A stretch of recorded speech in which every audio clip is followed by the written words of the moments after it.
नमस्कार मित्रों, आपका हमारे YouTube channel geography lecture by Lakshmi Narayan में बहुत बहुत स्वागत है।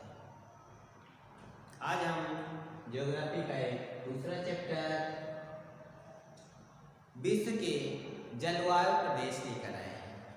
आज हम देखते हैं कि विश्व में कौन कौन से प्रकार के जलवायु प्रदेश पाए जाते हैं और उनमें किस प्रकार की वनस्पतियां पाई जाती हैं और कौन कौन से जीव जंतु पाए जाते हैं, इनकी कौन कौन सी भौगोलिक दशाएं होती हैं, इनका विस्तार से हम अध्ययन करेंगे।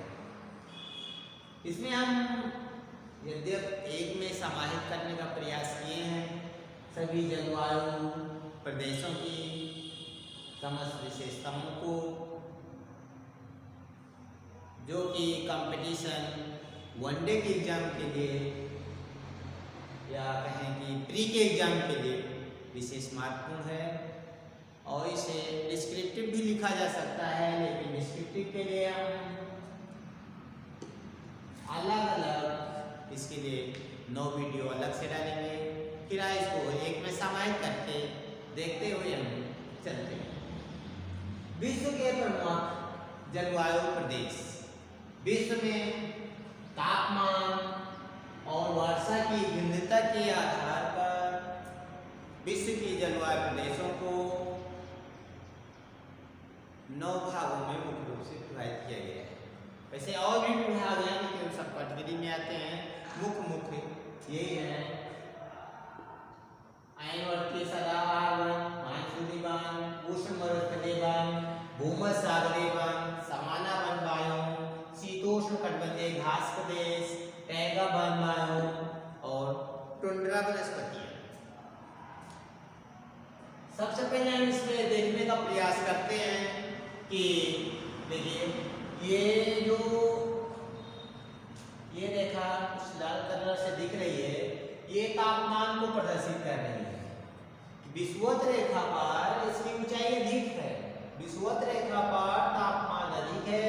जैसे जैसे हम ध्रुव की तरफ बढ़ते जा रहे हैं तापमान कम होता जा रहा है। ये हरी वाली लाइन वर्षा को प्रदर्शित कर रही है। विषुवत रेखीय क्षेत्रों में अधिक वर्षा होती है। जैसे जैसे इधर जा रहे हैं देखिए वर्षा की मात्रा अत्यंत कम होती चली जा रही है। फिर जैसे बढ़ रहे हैं फिर वर्षा की मात्रा बढ़ती जा रही है, फिर घट रही है, फिर बढ़ रही है। तापमान वनस्पतियों को प्रभावित करता है, वर्षा भी वनस्पतियों को प्रभावित करती है। तापमान जहाँ ज्यादा होता है वहां पे वनस्पतियां ज्यादा फलती फूलती हैं।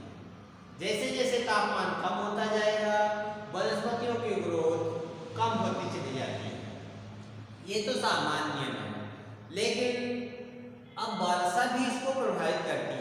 यदि तापमान के साथ साथ वर्षा भी अधिक है तो वहाँ वनस्पतियों का विकास बहुत अच्छे तरीके से होता है। जैसे जैसे वर्षा कम होती चली जाएगी वनस्पतियां कम विकसित होती चली जाएगी। फिर देखिए आगे चल करके पुनः वर्षा बढ़ रही है। वर्षा जैसे बढ़ती है वनस्पतियों के आकार पुनः बढ़ने लगते हैं। वर्षा फिर घटती है, फिर यहाँ वनस्पतियों का आकार घटने लगता है। वर्षा की मात्रा पुनः थोड़ी सी ज्यादा होती है, लेकिन तापमान भी कम होता है, वर्षा की मात्रा भी कम होती है, तो उस लेवल तक ये वृक्ष ऊंचाई को प्राप्त करते हैं। मैंने इसमें कुछ ज्यादा ही बड़े बड़े वृक्षों को बना दिया है। ये इतने बड़े बड़े नहीं होते हैं, थोड़ा अपेक्षाकृत इनकी ऊंचाई कम होती है। देखते हैं सबसे पहले क्या क्या हमें हर जलवायु प्रदेश में देखना है। अनिवार्य रूप से वो चीज है कि वनस्पतियां किस प्रकार की होती हैं, इनकी आकृति किस प्रकार की होती है। हर जलवायु प्रदेश में वनस्पतियां किस प्रकार की दिखती हैं। और जलवायु प्रदेशों के कुछ जलवायु प्रदेश ऐसे होते हैं जिनके 2-2, 3-3 नाम होते हैं, नाम भी जानना जरूरी होता है। फिर वो जलवायु प्रदेश कितने अक्षांशों के मध्य विकसित हैं ये है। फिर विश्व के किन किन क्षेत्रों में पाए जाते हैं, उन क्षेत्रों के कौन कौन से नाम हैं। फिर तापमान, वहाँ का तापमान कितना है, वहाँ कितनी वर्षा होती है,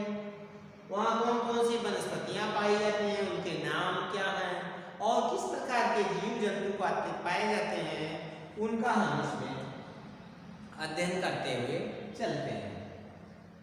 सबसे पहला जो वह प्रदेश है आयनवर्ती वन या सदाबहार वन या उष्णार्द्र वन प्रदेश या वन बायोम या जियोम या अजंत प्रदेश भी कहते हैं। आयनवर्ती सदाबहार वन में जो वनस्पतियां हैं काफी सघन होती हैं। यहाँ पर अधिक वर्षा और अधिक तापमान होने के कारण वनस्पतियों का विकास अच्छी तरीके से होता है। यहाँ पर 3 स्तर पाए जाते हैं वनस्पतियों के, सबसे ऊंचे वन, फिर मध्यम स्तर के वन और निम्न स्तर। 3 स्तर पाया जाता है। इसलिए इतना सघन होता है, इतना घना होता है कि प्रकाश की किरणें धरातल तक नहीं पहुंच पाती है। इसमें बहुत सी कठिनाइयां भी पाई जाती हैं, जैसे तोरई, लौकी, कुंदरू, कोई इत्यादि बहुत सारे इनके ऊपर छा जाती है। तो ऐसे ऊपर से मालूम पड़ता है कि वनस्पतियों का, पत्तियों का एक छप्पर छा गया है। अब इन छप्पर इस तरह की वनस्पतियां हमेशा उगी रहती हैं, इसलिए धरातल पर प्रकाश की किरणें नहीं पहुंच पाती हैं। यहाँ पर चलना बड़ा दुर्लभ होता है। बड़े बड़े जीव जंतु जो चौपाए हैं वे इसमें चल नहीं पाते हैं। यहाँ पर हमेशा दलदल बना रहता है। यहाँ पर घासें नहीं पाई जाती हैं, केवल पत्तियां गिर गिर करके सड़ती रहती हैं। इनका अक्षांशीय विस्तार 5 डिग्री से 10 डिग्री अक्षांशों के मध्य दोनों गोलार्धों में पाए जाते हैं। ये विश्व में अमेजन बेसिन में, जो कि दक्षिणी अमेरिका में है, कांगो बेसिन मध्य अफ्रीका में है, गिनी तट कांगो बेसिन का ही है, दक्षिण पूर्व एशिया के देशों में इस प्रकार की घनी बस्तियां, घने वन या वनस्पतियां देखने को मिलती हैं। यहाँ पर औसत तापमान 27 डिग्री सेल्सियस रहता है वर्ष भर। उच्च तापमान हमेशा रहता है। वर्षा यहाँ पे वर्षा 200 सेंटीमीटर से हमेशा अधिक होती है। यहाँ प्रतिदिन वर्षा होती है। सुबह मौसम सुहावना रहेगा, दिन के 12 बजे तक भीषण गर्मी पड़ेगी, 12 बजे से 1 बजे 2 बजे 3 बजे 4 बजे तक बादल आएंगे 3 बजे तक। उसके बाद घनघोर वर्षा होगी, गरज चमक के साथ बिजली कड़कती है और घनघोर वर्षा होती है। शाम के समय पुनः बादल छट जाते हैं, मौसम सुहावना हो जाता है। यहाँ की प्रमुख वनस्पतियाँ कठोर लकड़ी के वन होते हैं, जिसमें mahogany, rubber, rosewood, ebony, Ironwood आदि कठोर लकड़ी के वृक्ष पाए जाते हैं। जीव जंतुओं में यहाँ पर सभी प्रकार के स्थलचर, जलचर, नभचर, स्थल जलचर सभी प्रकार के जीव जंतु पाए जाते हैं। कुछ जीव जंतुओं में जैसे हाथी, बंदर, घड़ियाल, मेढक, सुअर, गेंडा, पक्षियाँ आदि दलदली जीव भी पाए जाते हैं। ये सदाबहार वन की विशेषता है। दूसरा है मानसूनी वन। इस प्रकार के इसे पर्णपाती वन भी कहते हैं। इस प्रकार के क्षेत्रों में जो वृक्ष होते हैं वो थोड़ा दूर दूर होते हैं। दूर दूर होने के पीछे वजह ये है कि एक समय हमारे यहाँ ऐसा होता है, हमारा देश भी मानसूनी जलवायु में, इसलिए हम कहते हैं कि हमारे यहाँ ऐसा होता है कि एक वर्षा का ऋतु होता है। यूँ कहें कि 6 मास ही यहाँ वर्षा होती है, शेष 6 महीने वर्षा नहीं होती है। और गर्मी के समय में उगी हुई नई वनस्पतियाँ सूख जाती हैं। इसलिए जो वृक्ष तो पनपने में कामयाब हो गए वो तो बढ़ते चले जाते हैं, और नहीं तो सब सूख जाते हैं। इसलिए ये जगह जगह पर वृक्ष पाए जाते हैं। लेकिन जो वृक्ष उग जाते हैं वो थोड़ा बड़े बड़े हो जाते हैं, मोटे होते हैं। यहाँ मोटे नहीं होते, जबकि यहाँ मोटे होते हैं। इनमें टहनियाँ कम पाई जाती हैं, इसमें बड़ी बड़ी टहनियाँ पाई जाती हैं, जैसे आम, जामुन, बरगद, पीपल इत्यादि। और बीच बीच में यहाँ घास के छेद पाए जाते हैं या जो कृषि कहते हैं। इनका अक्षांशीय इनसे मानसूनी वन या पर्णपाती वन भी कहते हैं। इनका अक्षांशीय विस्तार 2.5 डिग्री से 3 डिग्री उत्तरी एवं दक्षिणी अक्षांशों के मध्य होता है।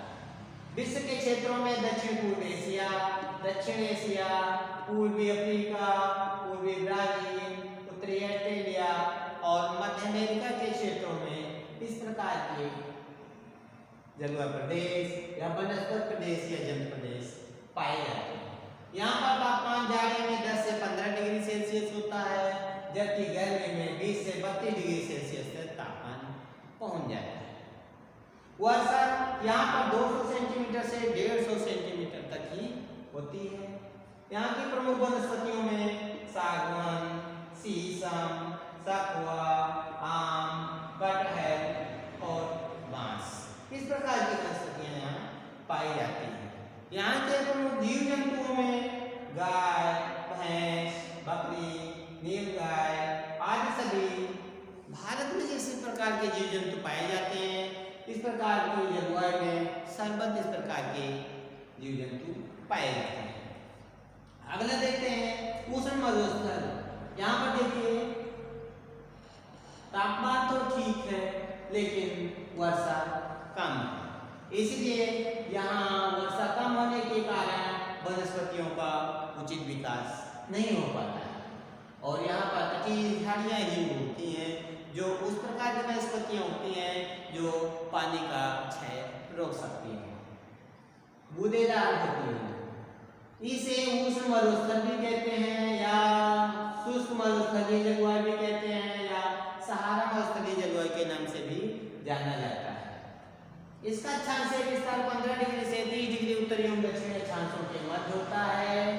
विश्व के क्षेत्रों में अरब, ईरान, भारत, सहारा का मरुस्थल, आटाकामा का मरुस्थल, दक्षिणी कैलिफोर्निया और पश्चिमी ऑस्ट्रेलिया में इस प्रकार की जलवायु पाई जाती है।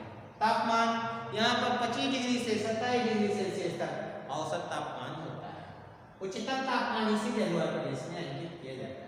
यहाँ वर्षा मात्र 10 से 12 सेंटीमीटर ही होती है। यहाँ की प्रमुख वनस्पतियों में नाखनी, बबूल, खजूर, खेजड़ी, सीरस, क्रियासाट, यूकेलिप्टस आदि हैं। उष्णकटिबंधीय प्रदेश की जलवायु में जो जीव जंतु पाए जाते हैं उनमें भेड़, बकरियां, ऊंट, चूहे, शुतुरमुर्ग, एमू, सांप, चींटियां, खरगोश आदि जीव जंतु पाए जाते हैं। अगला जलवायु प्रदेश है भूमध्यसागरीय जलवायु प्रदेश। मरुस्थल से जैसे जैसे हम आगे बढ़ते जाते हैं वर्षा की मात्रा बढ़ने लगती है। यद्यपि तापमान थोड़ा घट रहा है लेकिन वर्षा अधिक होने की वजह से अब यहाँ पर इस मरुस्थलों से कुछ बड़ी बड़ी वनस्पतियां उगती हैं।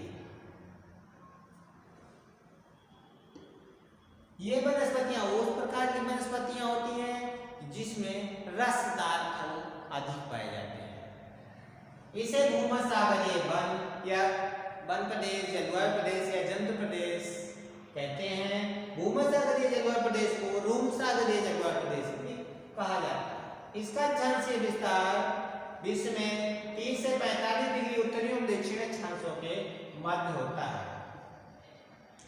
ये विश्व में भूमध्यसागर के तटवर्ती देशों में, दक्षिण पश्चिम अफ्रीका में, दक्षिण पश्चिम ऑस्ट्रेलिया में, मध्य चिली और संयुक्त राज्य अमेरिका के तट पर, कैलिफोर्निया है पश्चिमी तट पर, वहां पर इस प्रकार की जलवायु पाई जाती है। यहाँ का औसत तापमान 10 से 20 डिग्री सेल्सियस के मध्य रहता है। यहाँ की वर्षा 40 से 80 सेंटीमीटर होती है, जो कि पछुआ हवाओं के संपर्क में आने से शीत ऋतु में होती है। यहाँ शीत ऋतु में वर्षा होती है। अक्सर एग्जाम में पूछा जाता है कि भूमध्यसागरीय जलवायु प्रदेश में वर्षा कब होती है। पछुआ हवाओं के संपर्क में आने से शीत ऋतु या जाड़े की ऋतु में यहाँ वर्षा होती है। यहाँ की प्रमुख वनस्पतियाँ जो रसदार फलों की होती हैं वही पाई जाती हैं। यहाँ का प्रतिनिधि वृक्ष जैतून है। यहाँ की वनस्पतियों में अंगूर, नाखनी, नींबू, नाशपाती, पाइन, जैतून आदि सभी प्रकार के रसदार फल, टमाटर इत्यादि पाए जाते हैं। यहाँ के प्रमुख जीव जंतुओं में गाय, कुत्ता, यहाँ के प्रमुख जीव जंतुओं में गाय, कुत्ता, घोड़ा, भालू, चील, बाज, कबूतर आदि जीव जंतु पाए जाते हैं। अगला है सवाना वन जीवन। यद्यपि इधर होना चाहिए था, मैंने इधर लिख दिया है, फिर आगे विशेषताएं हमें देखना है कहीं भी रहे। सवाना वन बायोम, इसका यहाँ पर वर्षा तो पर्याप्त होती है, लेकिन कुछ समय ही वर्षा कम होती है। यहाँ तापमान यदि ज्यादा होता है, लेकिन पठारी क्षेत्रों में कोई पर्वतीय अवरोध न होने के कारण यहाँ वर्षा का अभाव देखने को मिलता है। जहाँ थोड़ा दलदली क्षेत्र होता है, जहाँ जलाशय पाए जाते हैं, वहाँ वनस्पतियों की अधिकता होती है। जिस समय वर्षा होती है वहाँ घासें उगाती हैं, कठोर घासें उगती हैं, और नहीं तो वर्षा नहीं होती है तो घासें सूख जाती हैं। इसे सवाना वन बायोम या सवाना जीवन के नाम से भी जाना जाता है। इसका विस्तार 10 से 20 डिग्री उत्तरी एवं दक्षिणी अक्षांशों के मध्य होता है। ये विश्व के क्षेत्रों में मध्य अफ्रीका में सवाना घास क्षेत्र है, वेनेजुएला दक्षिण अमेरिका में है, दक्षिण अमेरिका में ब्राजील की वहां पाई जाती है, और ऑस्ट्रेलिया में भी इस प्रकार की जलवायु पाई जाती है। इसका तापमान यहाँ पर 20 से 25 डिग्री सेल्सियस औसत अंकित किया गया है, अर्थात उच्च तापमान रहता है।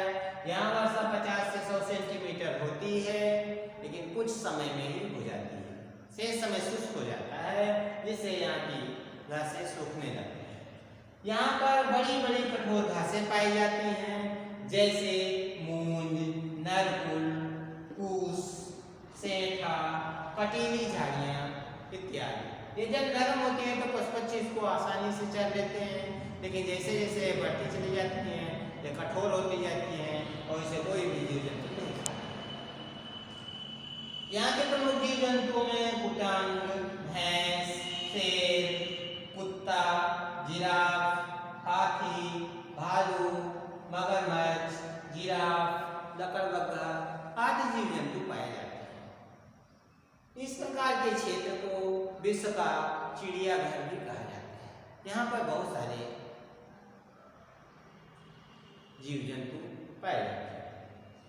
यहाँ अगला जलवायु प्रदेश है शीतोष्ण कटिबंधीय, शीतोष्ण कटिबंधीय घास प्रदेश। यहाँ पर तापमान कम होता जा रहा है, वर्षा भी अपेक्षाकृत कम हो गई है, इसलिए यहाँ पर केवल घासें उगती हैं। वर्षा तो ज्यादा नहीं होती है, लेकिन बौछार के रूप में पूरे साल होती है, इसलिए यहाँ वनस्पतियाँ हमेशा उगती रहती हैं और नरम वनस्पतियाँ होती हैं, जो पशुओं के लिए सुविधाजनक होता है। इसे शीतोष्ण कटिबंधीय घास प्रदेश के नाम से जाना जाता है। इस प्रकार की वनस्पतियाँ 30 डिग्री से 45 डिग्री उत्तरी एवं दक्षिणी अक्षांशों के मध्य पूरे विश्व में पाई जाती हैं। मध्य यूरेशिया, मध्य अमेरिका, अर्जेंटीना, उरुग्वे, दक्षिण अफ्रीका और ऑस्ट्रेलिया में इस प्रकार की वनस्पतियाँ या जलवायु देखने को मिलती है। यहाँ का औसत तापमान 26 डिग्री सेल्सियस होता है। 26 नहीं होता है, 16 ही होता है। यहाँ का गर्मियों का तापमान 16 से 20 डिग्री सेल्सियस ही होता है और सर्दियाँ हिमालय के आसपास चली जाती हैं। यहाँ पर वर्षा 40 से 70 सेंटीमीटर होती है, मूसलाधार नहीं होती है, बौछार के रूप में होती है, चक्रवात आते हैं, उन चक्रवातों से वर्षा होती है। यहाँ पर नरम घासों का क्षेत्र होता है, जहाँ पर वर्तमान में गेहूँ, जौ, सरसों इत्यादि की खेती की जाती है, इसलिए इस क्षेत्र को रोटी का डलिया के नाम से या रोटी का घर के नाम से भी जाना जाता है। यहाँ के प्रमुख जीव जंतुओं में एंटीलोप, गैजेल, घोड़ा, भेड़िया, चील, बाज, कंगारू, बैगन आदि पाए जाते हैं। अगला जलवायु प्रदेश या या वनस्पति प्रदेश है, शीतोष्ण कोणधारी वन या टैगा वन या इसे बोरियल के वन के नाम से भी जाना जाता है। यहाँ पर तापमान कम होता है, वर्षा भी पर्याप्त मात्रा में होती है, निरंतर होती रहती है। इसलिए यहाँ पर एक ही प्रजाति के कोणधारी वन पाए जाते हैं, अन्य प्रकार की वनस्पतियां नहीं पाई जाती हैं। ये नरम लकड़ी के वन होते हैं, इसको बहुत आसानी से कटाई की जा सकती है, इसमें कांटे नहीं होते हैं, इसलिए इनका सब लोग बड़ी आसानी से दोहन कर लेते हैं और कागज इत्यादि बनाने में इसको उपयोग करते हैं। इसका विस्तार 50 डिग्री से 70 डिग्री उत्तरी अक्षांश में है, जो विश्व के क्षेत्रों में कनाडा और एशिया का उत्तरी भाग शामिल है। कनाडा में उत्तरी अमेरिका का भाग है, कनाडा उसमें पाया जाता है, यूरेशिया का उत्तरी भाग, यूरोप का उत्तरी भाग में इस प्रकार के वन पाए जाते हैं। गर्मियों में यहाँ अधिकतम तापमान 10 डिग्री सेल्सियस तक पहुँच जाता है, सर्दियों में हिम पड़ती है। यहाँ वर्षा 25 सेंटीमीटर अधिकतम होती है, इससे ज़्यादा नहीं होती है, कभी कभी हिम के रूप में भी वर्षा होती है। यहाँ की प्रमुख वनस्पतियों में लार्च, स्प्रूस, पाइन, बर्च, फर, मास, लाइकेन, सीडार आदि हैं। यहाँ पे जीव जंतु पाए जाते हैं, उन जीव जंतुओं में मिंक, एल्क, प्यूमा, साइबेरियन बाघ, रेंडियर है। अगली और इसकी लास्ट वनस्पति है टुंड्रा वनस्पति। यहाँ पर तापमान बिल्कुल कम हो जाता है, वर्षा नगण्य हो जाती है, तो यहाँ पर आए दिन हिम पड़ी रहती है। यूँ कहें कि साल के कम से कम 8 महीने यहाँ बर्फ पड़ती है, 2-3 महीने ही, 4 महीने ही यहाँ पर कुछ मौसम सुहावना होता है और छोटी छोटी वनस्पतियाँ उगती हैं। इसका छेद 70 डिग्री से 90 डिग्री उत्तरी अक्षांश है, अर्थात उत्तरी ध्रुव पे पाई जाती है। कनाडा, उत्तरी यूरोप, उत्तरी एशिया का क्षेत्र। ग्रीष्म काल में बहुत ज्यादा अगर तापमान चला गया कभी तो 10 डिग्री सेल्सियस तक पहुंचता है, बाकी सर्दियों में हिम जमा रहती है। वर्षा होती है तो हिम के रूप में होती है, हिमपात होता रहता है अक्सर। लाइकेन, काई, सेजे, रंग बिरंगे फूल, मास यहाँ की वनस्पतियाँ हैं जो बहुत छोटी छोटी होती हैं। रेंडियर, दुर्बेर भालू, दोमड़ी, हिमुल्लू, लेमिंग, खरगोश, दुर्बेर कुत्ते, कोयल मछली इत्यादि यहाँ के जीव जंतु हैं। इस प्रकार समस्त विश्व में इस प्रकार के जलवायु प्रदेश, वनस्पति प्रदेश या बायोम प्रदेश, जंतु प्रदेश या जीवोम प्रदेश पाए जाते हैं। आशा करते हैं कि ये चैप्टर आपको समझ में आ गया होगा। इसका विस्तार से अध्ययन, जिसमें हम पूरे विश्व का चित्र भी बनाएंगे, विश्व में कहाँ कहाँ से कौन से क्षेत्र इसमें दिखाए जाते हैं, ये क्षेत्र कहाँ है, बाकायदा चित्र में प्रदर्शित करते हुए बताएंगे। तब तक के लिए नमस्कार।